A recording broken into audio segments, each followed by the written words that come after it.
ये एक natural phenomena है कि जब हम अपने इर्द गिर्द, अपने वर्क प्लेस पे, अपनी फैमिली में, अपने फ्रेंड्स पे किसी खातून को कामयाब देखते हैं तो हम ये ज़रूर सोचते हैं कि ये कैसे इतनी सक्सेसफुल है। आप यकीन कीजिए कि जो स्ट्रेटजीज़ मैं आज आपको बताऊंगी, अगर आप उनको इस्तेमाल कर लें तो आप भी उन 10% खवातीन में से हो सकती हैं जो कि आज सक्सेसफुल हैं, जो हमारे देखते ही देखते ज़िंदगी में कामयाब होगी। तो इसी हवाले से आज की वीडियो में बात करेंगे। वीडियो बहुत इंपॉर्टेंट होने वाली है, टॉपिक बहुत इंपॉर्टेंट है, सो आप लोगों ने मेरे साथ बने रहना है वीडियो के एंड तक, ताकि कोई भी पॉइंट मिस ना हो। मैं 6 इंपॉर्टेंट पॉइंट्स आप लोगों के साथ डिस्कस करूंगी जो कि मैंने खुद अप्लाई किए अपने आप पे, अपने आप को बदलने के लिए। और जैसे कि मैं अक्सर वीडियोस आप लोगों की मोटिवेशन के लिए बनाती हूँ, जिसमें आप लोगों के साथ ये शेयर करती हूँ किस तरह से मैंने अपने आप में तब्दीली लाने की कोशिश की और अल्हम्दुलिल्लाह इसमें मैं बहुत हद तक कामयाब हुई। तो बस आज से आप लोगों ने भी तब्दीली लाने के लिए अपने आप में कुछ थोड़े से काम करने हैं, और वो काम क्या है वो मैं आज की वीडियो में आप लोगों के साथ शेयर करूंगी। अस्सलाम वालेकुम and welcome back to my YouTube channel. I hope कि आप सब खैरियत से होंगे। अल्हम्दुलिल्लाह जी मैं भी बिल्कुल ठीक हूँ। और मेरी प्यारी प्यारी शहजादियों, मेरी यूट्यूब की शहजादियों, जो जो लोग मुझे सुन रही हैं, आप सब लोग कामयाब हैं और आप सब लोग कामयाब हो सकती हैं, बिल्कुल इसी तरह से जिस तरह से अक्सर खवातीन ने अपने आप को कामयाब किया, कुछ छोटे छोटे से प्लान्स बना के, कुछ छोटी छोटी सी स्ट्रेटजीज अपना के। और इन्हीं स्ट्रेटजीज के बारे में बात करेंगे। उससे पहले आप लोगों के साथ मैं शेयर कर रही हूँ, जैसे कि वीडियो में आप लोग देख रहे हैं, और ये लेफ्ट ओवर दाल के पराठे हैं। और मैं इसके साथ ना एक बड़ी कहानी एसोसिएटेड है। मैंने शादी से पहले ये कभी भी नहीं बनाए थे और हमारे घर में ना कभी बनते थे ना कभी खाए थे। और जब मैं शादी होकर अपने ससुराल आई ना, तो मेरे जेठानी जो है ना वो बनाती थी। और जब तक मैं जॉइंट फैमिली में रही, अपनी जेठानी के साथ रही, तब तक वही हमेशा ये बनाया करती थी और वही आटा गूंथती थी। मैंने कभी नहीं बनाया था। तो बहरहाल जनाब, मुझे बहुत पसंद है और फिर मेरे बच्चों को भी बहुत पसंद है। तो अब भी कभी कभी अगर मैं दाल बना लूँ तो बच्चे मुझे कहते हैं दाल ज़्यादा बनाएं, ताकि नेक्स्ट डे जो है ना हम ये दाल वाले पराठे खा सकें। तो बहुत अच्छे लगते हैं, बड़ा हेल्दी सा फूड होता है और जल्दी से बन जाने वाला काम है। तो जनाब आज ये दाल के पराठे भी आप लोगों के साथ शेयर करूंगी और साथ साथ टॉपिक के हवाले से भी बात करते हैं। अच्छा जी, सबसे पहली चीज़ जनाब जो आप लोगों ने करनी है वो क्या करनी है, वो है कि आपने अपने गोल्स तो डिसाइड कर लिए होते हैं। मैं अक्सर ही कहती हूँ अपने गोल्स डिसाइड करें, आपने ज़िंदगी में क्या करना है आप वो डिसाइड कीजिए। हम लोग क्या करते हैं कि हम आसानी से गोल्स तो डिसाइड कर लेते हैं कि जी हमने ये काम करना है, लेकिन हम उसके लिए स्ट्रेटजीज डिज़ाइन नहीं करते। हम ये नहीं देखते कि हमने वो काम करना किस तरह से है, और हम बस रेंडमली जो है ना वो शुरू हो जाते हैं काम के पीछे। तो ऐसा नहीं करना। और एक चीज़ और, भेड़ चाल के पीछे कभी नहीं लगना। ज़रूरी नहीं है कि अगर 10 लोग एक चीज़ में कामयाब हैं तो आप वो 11वां बंदा होंगी जो उसमें कामयाब हो जाएंगी, नहीं हो सकता। वो काम कीजिए जो आपको लगता है आपका स्किल है, आप वो कर सकती हैं, वो काम करने की कोशिश करें, उस काम में आगे जाने की कोशिश करें, ना कि सिर्फ किसी को देख के आप अपना गोल सेट कर लें और आपके पास उसके लिए कोई स्ट्रेटेजी ना हो कि अब आपने इस पर काम कैसे करना है। जाहिर है एक चीज़ मेरी एक्सपर्टीज़ में है ही नहीं, तो मैं वो कैसे कर सकती हूँ। मैं एक चीज़ सोच लूँ कि मैंने ये काम, फलाना बंदा, मेरी फलानी दोस्त जो है ना वो ये काम कर रही है और वो इसमें बड़ी कामयाब है जनाब, वो बड़ी अच्छी अर्निंग भी कर रही है, वो लोग उसको बड़े अच्छे से जानने भी लग गए हैं, तो मैं भी ये काम शुरू कर दूँ। नहीं कर सकती, क्योंकि एक काम मेरे लिए बना ही नहीं है, एक काम मैं कर ही नहीं सकती और मेरी उसमें कोई स्पेशलाइजेशन है ही नहीं, तो मैं कैसे कर लूँगा काम। सो कोई भी काम करना चाह रही हैं, पहले बैठ के उस पर थोड़ा सा काम कीजिए, उस काम पे काम कीजिए। उसके लिए आप जिसको कहते हैं ना, अब खैर वो तो बहुत टेक्निकल ज़बान हो जाएगी अगर मैं वर्ड यूज़ करूँगी। सो बहरहाल उस पर बैठ के आपने कोई काम करना है, उसके लिए आप एक पेपर पेंसिल लें और आप बैठ के उस पर लिखें कि क्या क्या पॉइंट्स हैं, क्या क्या चीज़ें इसमें आपको पता है, किन चीज़ों पर आपको काम करने की ज़रूरत है, तब आप ये अपना गोल सेट कर सकती हैं। अच्छा जी, अगले पॉइंट की तरफ आते हैं। देखिए, आप कोई भी काम करिए, लाइक आप इवन घर के काम ही करिए, आपने ये सोच लिया कि जी मैंने जो है ना अब अपने घर को हर वक्त बड़ा डिसिप्लिन रखना है, या आपने ये सोच लिया कि मैंने अपने बच्चों के ना ग्रेड्स इंप्रूव कराने हैं। तो देखिए, ग्रेड्स इंप्रूव कराने बहुत अच्छी बात है, लेकिन आपने थकना नहीं है किसी चीज़ में, ना ही अपने बच्चों को थकाना है, ना ही ओवर बर्डन करना है।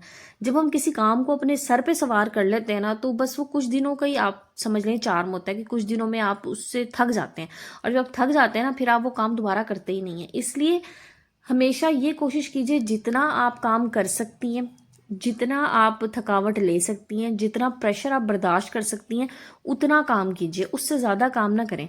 मैं हर वक्त परफेक्ट बनने के चक्कर में अगर अपने आप को मैंने सुपर वुमन समझ लिया और मैंने ये समझ लिया कि जी मैंने सारे काम करने हैं, सारे बड़े अच्छे तरीके से करने हैं, मेरी हर चीज़ परफेक्ट होनी चाहिए, तो मैं कुछ दिनों में थकना शुरू हो जाऊंगी। सो अपने आप को थकाना नहीं है, काम को खुशी से करने का सबसे बेहतरीन तरीका ये होता है कि काम को उस हद तक करें जहां तक आप सेटिस्फाइड हैं, जहां तक आप खुश हैं। जहां आपने थकना शुरू कर दिया, आपने परेशान होना शुरू कर दिया, वहां पर उस काम को छोड़ दीजिए। इसलिए हमेशा अपनी रूटीन को, अपनी वर्क रूटीन को, या कोई भी आपका गोल है, कोई भी आपका टारगेट है, उसे करने के लिए आपने ये सोचना है कि मेरी कैपेसिटी कितनी है। अपनी कैपेसिटी के मुताबिक काम कीजिए तो यकीन करें आप कामयाब ही कामयाब होंगी। अच्छा जी, अगले पॉइंट की तरफ चलते हैं। देखिए, कोई भी काम आप कर रही हैं ना, तो आपने उसके रिजल्ट्स के बारे में परेशान नहीं होना।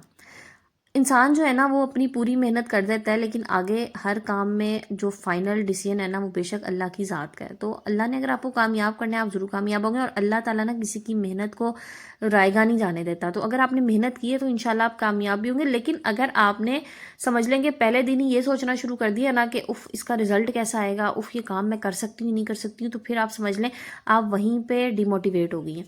ये मत सोचें कि इसका रिजल्ट क्या निकलेगा। ये मत सोचें कि मैंने आज के आज कोई काम स्टार्ट किया है तो मुझे आज ही इसका रिजल्ट मिलना शुरू हो जाएगा। कोई भी काम हो सकता है। मैं ये नहीं कह रही कि सिर्फ कोई आपकी अर्निंग के हवाले से ही काम है। कोई भी आपका काम है, कुछ भी आप करने जा रही हैं, जैसे मैंने अभी कहा कि इवन आपने अगर अपने घर को आप सोच रही हैं कि मैंने अपने घर में थोड़ी रूटीन चेंज करनी है, या मैंने थोड़ा डिसिप्लिन करना है अपने आप को, अपनी रूटीन चेंज करनी है, तो ये ना समझें ये ओवरनाइट हो जाएगा। कोई काम ओवरनाइट नहीं होता, टाइम लेता है।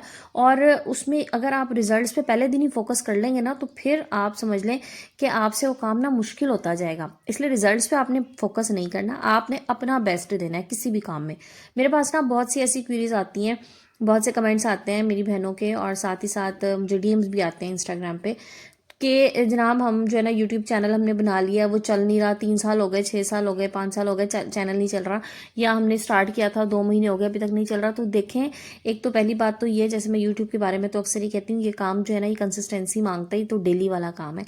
अगर आप कर सकती हैं ज़रूर स्टार्ट कीजिए, ज़रूर स्टार्ट कीजिए। अगर आपको लगता है कि आप में इतनी कंसिस्टेंसी नहीं है तो फिर किसी और काम की तरफ सोच लें। और फिर ये सोचना कि जी मैंने स्टार्ट किया था 1 महीना हो गया तो अभी तक कोई रिजल्ट नहीं आ रहा, तो देखें ये ऐसा नहीं है कि 1 महीने में आपको जो है ना कोई बहुत रिजल्ट्स मिलना शुरू हो जाएंगे और 1 महीने में आपकी कोई इनकम आना शुरू हो जाएगी। ऐसा नहीं है।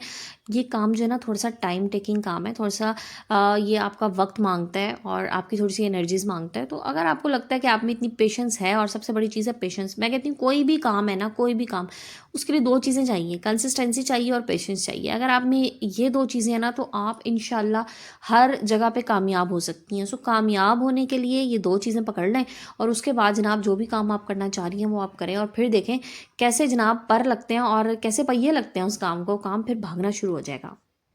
अच्छा जी, अगले पॉइंट की तरफ चलते हैं। देखिए, कोई भी काम अगर आप कर रही हैं ना, तो इसके लिए आपका फोकस क्लियर होना चाहिए कि आपने क्या करना है। मैं कहती हूँ जिन खवातीन का प्रॉपर टाइम टेबल मैनेज नहीं होता ना, जिनको ये नहीं पता होता कि मैंने क्या करना है अगले 2 दिन में, 1 दिन में, वो लॉन्ग टर्म काम तो कभी कर ही नहीं सकती। ठीक है, अगर आप कन्फ्यूजन का शिकार है ना इस बारे में कि मैंने सुबह क्या पकाना है, तो यकीन करें आपका पूरा महीना इसी तरह ही गुजर जाएगा और आपको समझ भी नहीं आएगी कि क्या हो रहा है। सो छोटी छोटी चीज़ों पे ना अपने आप को फोकस्ड रखिए। जो काम आप कर रही हैं ना, फोकस्ड होके करें। जैसे भी मैंने आपको मिसाल दी ना कि सुबह क्या पकाना है, तो अगर आप एक रात पहले ये सोच लेंगी ना कि मैंने क्या पकाना है, उसके लिए मुझे क्या क्या चीज़ें चाहिए, वो चीज़ें आया मेरे पास मौजूद हैं या नहीं है, जो चीज़ें नहीं है मैं कल सुबह फर्स्ट टाइम में ये मंगा लूँ, तो इससे क्या होगा, आपके काम टाइम पे होना शुरू हो जाएंगे। जब काम आपके टाइम पे होंगे ना, तो यकीन करें आप कामयाब होना शुरू हो जाएंगे। हम लोगों में सबसे गलत चीज़ पता है क्या है, कि हम लोगों की टाइम मैनेजमेंट अच्छी नहीं है। जिन कौमों की टाइम मैनेजमेंट अच्छी है ना, वो कौमें कामयाब है। मैं हसूल कौम ये बात कर रही हूँ, पूरी कौम की हमारी टाइम मैनेजमेंट इंतहाई पुअर है। हम लोग क्या करते हैं, हम समझते हैं कि बस जनाब हमने कोई काम शुरू कर दिया ना, अब ये हो जाएगा, बीच में हमने कोई और चीज़ निकाल ली, कोई और काम करना शुरू। देखिए, मल्टीटास्किंग बड़ी अच्छी चीज़ है, लेकिन आपका फोकस पूरा होना चाहिए फिर हर चीज़ पे। हम लोगों का फोकस है नहीं, टाइम मैनेजमेंट हमारे पास नहीं है, टाइम वेस्टेज हमारे यहाँ बेतहाशा है। मोबाइल फ़ोन हमने हाथ में पकड़ लिया, हमने घंटों यहाँ पे ज़ाया कर दिया। उसके बाद रात के 8 बजे हमें याद आया, ओहो खाना पकाना था, हस्बैंड घर आने में 10 मिनट रह गए हैं। अब जनाब आप खड़ी हुई हैं, अब बच्चों पे भी चीख रही हैं, हस्बैंड भी आने वाले हैं, काम हमारे हो नहीं रहे। सो सबसे पहली चीज़ ये कि अपने टाइम अच्छे से मैनेज कीजिए। अपनी रूटीन्स को बेशक लिख लें एक जगह पे, अपनी टू डू लिस्ट बना लें कि आपने क्या काम किस टाइम पे करना है, क्या काम आपका ज़रूरी है। प्रायोरिटाइज कीजिए अपने कामों को, क्या काम आपका ज़रूरी है जो कि आपने पहले करना है, किस टाइम किस काम को ज़्यादा टाइम की ज़रूरत है, कौन सा काम मेरा कम टाइम में हो सकता है। जब आपके पास ये चीज़ें क्लियर होंगी ना, तो फिर आपका विजन क्लियर होगा कि आपने आगे क्या करना है। तो जनाब कामयाब होना मुश्किल नहीं है, लेकिन इसके लिए बस थोड़ा-सा आपको काम करना पड़ेगा। सो उठें और काम कीजिए और कामयाब हो जाएँ और यकीन कीजिए कामयाबी का जो मज़ा है ना वो दुनिया के किसी काम में नहीं है। तो जनाब ये थी मेरी आज की वीडियो। आई होप आप लोगों को पसंद आई होगी। वीडियो पसंद आई तो लाइक एंड शेयर कर दीजिएगा और चैनल पे नए हैं तो प्लीज़ चैनल को सब्सक्राइब करके जाइएगा। और आज की वीडियो को जनाब हम यहीं पे एंड करते हैं। इंशाल्लाह कल नए टॉपिक नए वीडियो के साथ आएँगे और आप लोगों का प्यार, आप लोगों की दुआएँ, बहुत-बहुत शुक्रिया इस चीज़ के लिए जो आप लोग मुझे देते हैं। तो जनाब वीडियो को एंड करते हैं। कल तक के लिए अपना ख्याल रखिएगा, अपने प्यारों का ख्याल रखिएगा। आप मुझे दुआओं में याद रखें। जज़ाकल्लाह, टेक केयर एंड अल्लाह हाफ़िज़।